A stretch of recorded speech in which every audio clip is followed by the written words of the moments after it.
Welcome to Student Fellowship.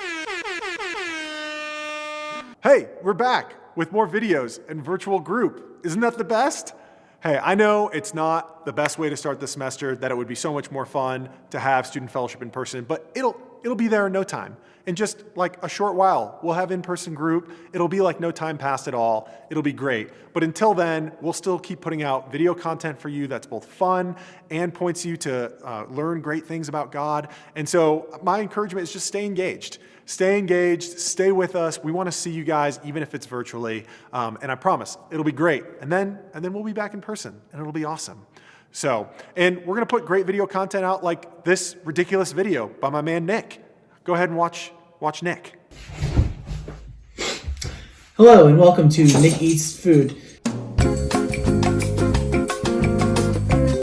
Today I'm going to be eating cheese. Just cheese by itself. Alright, here we go. American cheese. It's not even real cheese. Like why is it sticks to tables. It's not even real. It's so bad. American cheese is bad. But it's not really cheese. It's processed orange. It's processed orange flubber. Cows don't make this, okay? How is it? I can't. It's so fake. I can't even get it in my mouth. It's so bad. It is so bad. So you can participate in this by simply grabbing cheese and putting it in your face. Probably your mouth. I wouldn't put it in your nose, your ears, or heaven forbid, eyeballs. But that's American cheese. And it's horrible. So you should try it. These aren't even real. What? Alright, finish that. It's so bad. It's so bad. I don't even like American cheese. Next we have Swiss.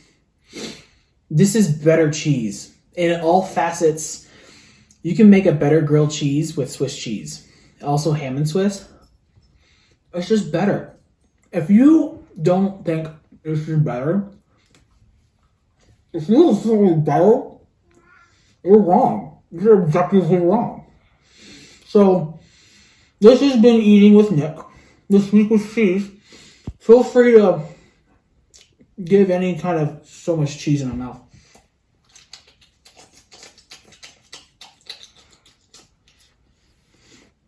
Ugh.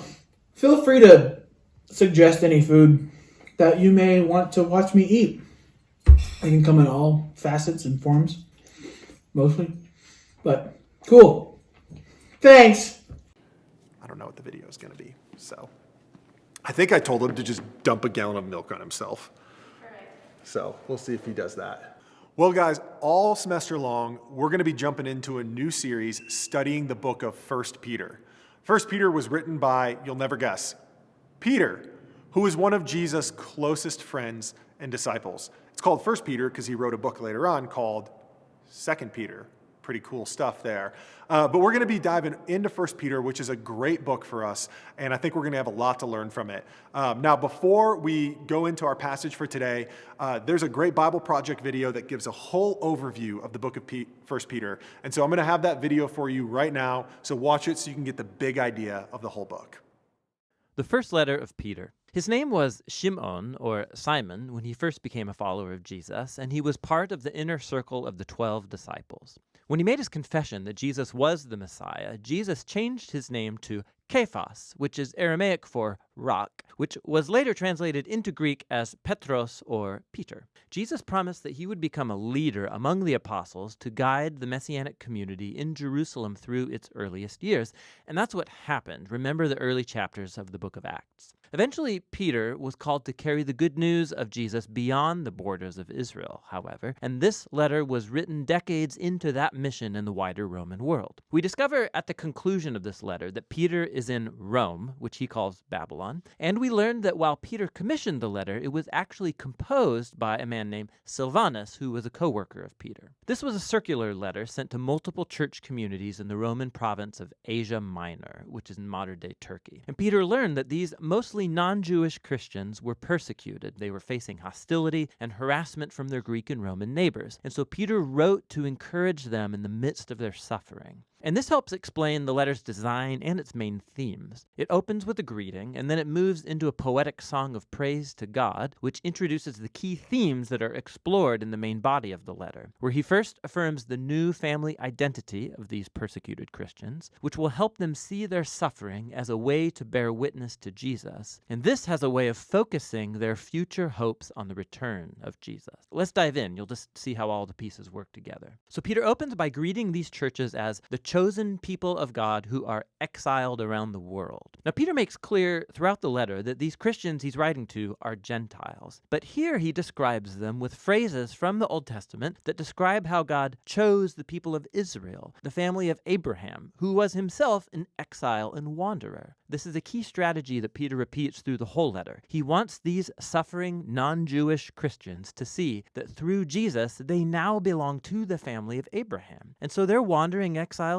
just like him, misunderstood, they're mistreated, and they're looking for their true home in the Promised Land. Peter continues this idea in the opening song. He praises God for causing people to be born again into a living hope through Jesus' resurrection and the power of the Spirit. God's inviting all people into a new family centered around Jesus, a family that has a new identity as God's beloved children and who have a new hope of a world reborn by God's love when Jesus returns as King. And for people who have this hope, suffering and persecution is actually a strange gift because it burns away false hopes and distractions like a purifying fire, and it reminds us of our true home and hope. And so paradoxically, life's hardships actually deepen our faith. They make it more genuine. From here, Peter's going to move on into the body of the letter, but he's going to explore all of these ideas in greater depth. So he first develops the theme about the new family identity of God's people. He takes even more memorable Old Testament images about the family of Israel, and then he applies them to these Gentile Christians. So like the Israelites who left Egypt, they too are to gird up their loins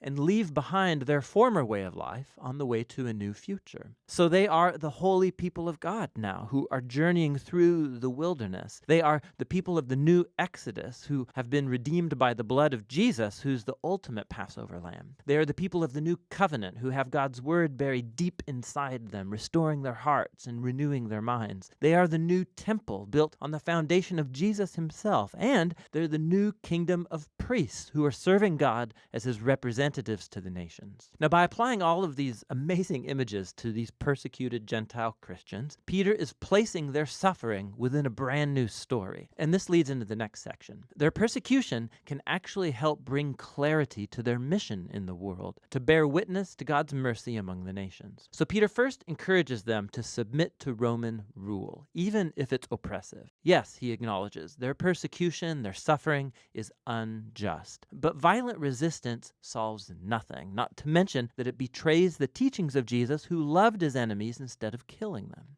Peter then specifically highlights the very difficult situation that Christian slaves and wives faced when they lived in Roman households where the patriarch did not follow Jesus. The problem was that it was expected that everyone in the household would submit to and worship the patriarch's gods. And so Peter's aware that giving allegiance to Jesus will generate suspicion. So Peter says it's true. All Christians, including Roman wives and slaves, have been fully liberated by Jesus. But they are to demonstrate that freedom not through rebellion, but by resisting evil the same way Jesus did, through showing love and generosity to your enemies. And in homes where the husband is also a Christian, it's a different story. They are to treat their wives totally different from their Roman neighbors, regarding them as equals before God who are worthy of honor and respect. And Peter's hopeful that this imitation of Jesus' love and upside-down kingdom will give power to their words as they bear witness to God's mercy and and show people the beautiful truth about the way of Jesus. But Peter's also a realist. He knows that Christians will continue to be persecuted, and so he reminds them of their future vindication. He recalls how Jesus himself was unfairly persecuted and murdered by corrupt human powers, but in reality, he was dying for the sins of his enemies. And afterward,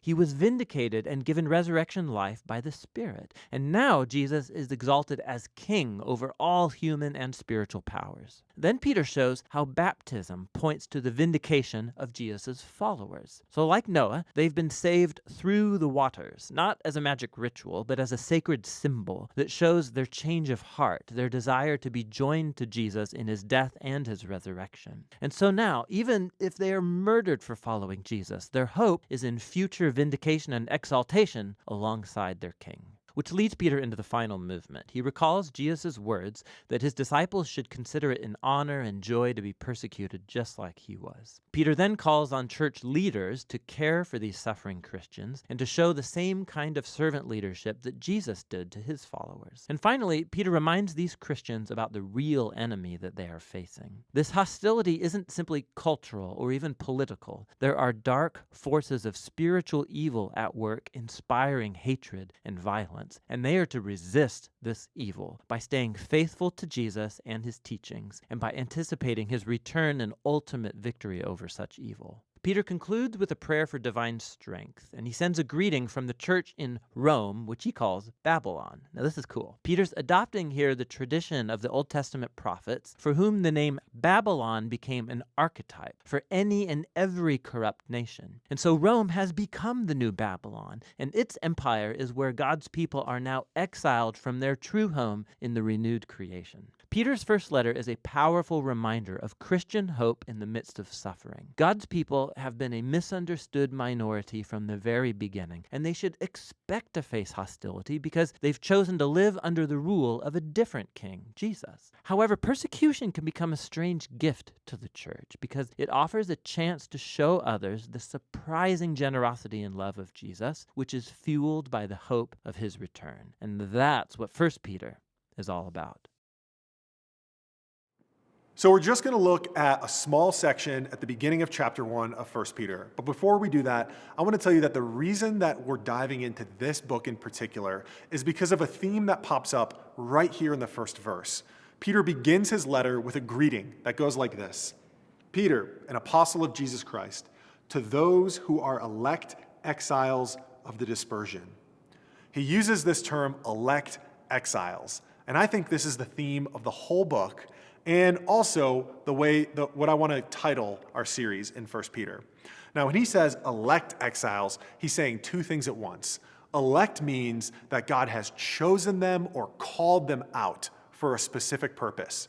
His purpose is to call them into his kingdom where they can be like signposts of the good news of Jesus Christ. With their life and with their words, they can tell other people about what God has done for them in Jesus.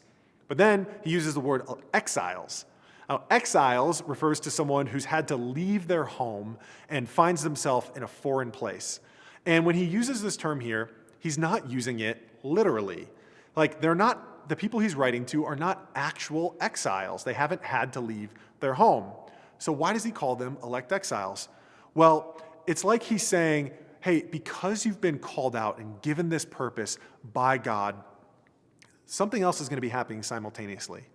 You're never really going to feel at home. Like, you're kind of always going to feel like an outsider. There's going to be other people who believe other things, who think differently than you, who might look at you differently because of what you believe. And so you might sometimes feel like an outsider or an exile. In fact, this can often be how it feels to follow Jesus even today in Colorado.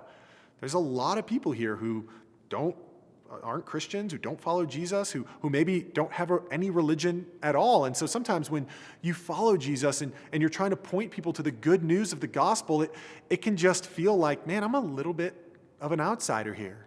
And so Peter writes this letter to them to encourage them to keep on believing in the true hope that they have in Jesus, even when they feel like an exile.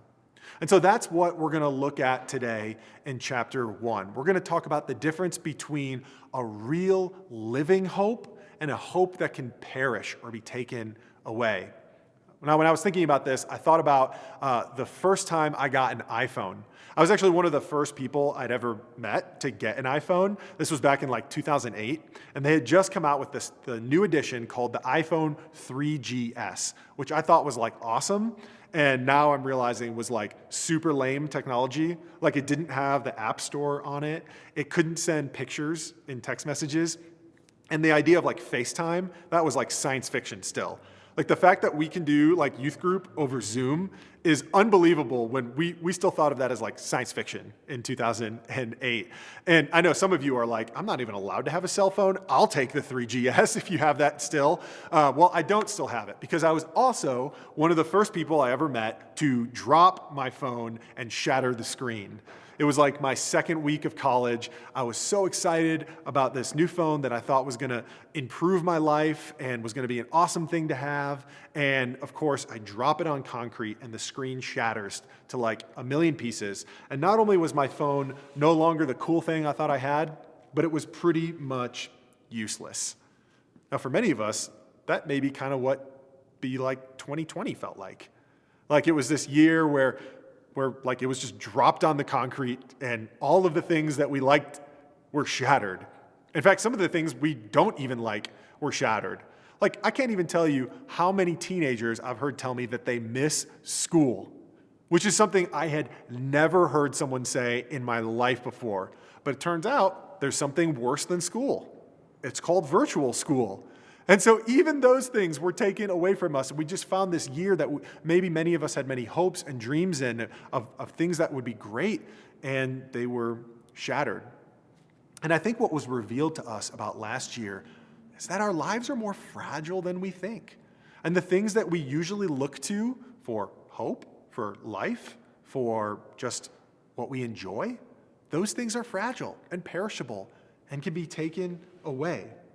So here we have at the beginning of this letter in 1 Peter, a message from Peter about the difference between a fragile hope and a hope that can't be taken away. Read with me verses 3 through 5. He starts off just with worship. Blessed be the God and Father of our Lord Jesus Christ. According to his great mercy, he has caused us to be born again to a living hope through the resurrection of Jesus Christ from the dead, to an inheritance that is imperishable, undefiled, unfading, kept in heaven for you, who by God's power are being guarded through faith for salvation, ready to be revealed in the last time. This is an incredible statement about our real hope, and Peter calls it a living hope. Not only is it living, he says that it's imperishable, undefiled, unfading, which means that it can't be destroyed. It can't go away. It is not fragile. It will last forever.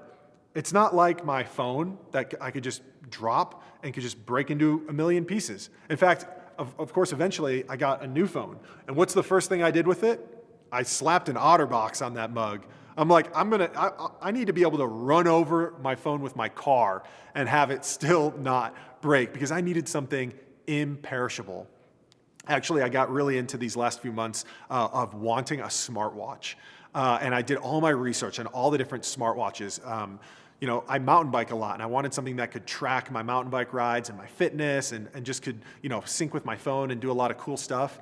And so I did a bunch of research, and I quickly found out I could not get an Apple Watch because Apple Watches are breakable.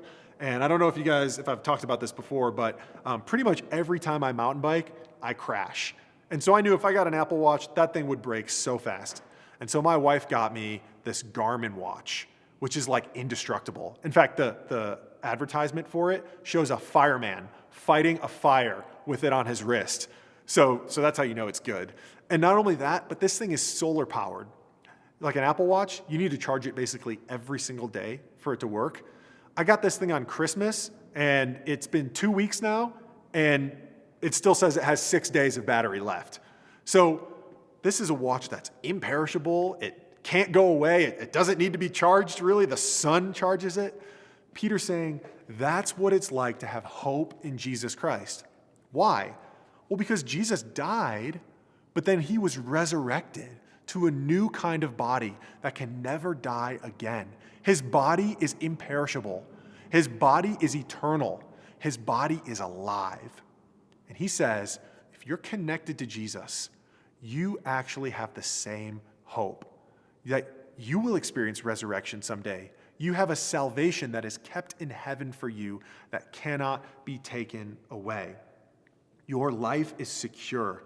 Now, he's going to go on to say, even if you suffer or run into challenges or have difficulties in your life, hey, your hope will actually be able to withstand that too.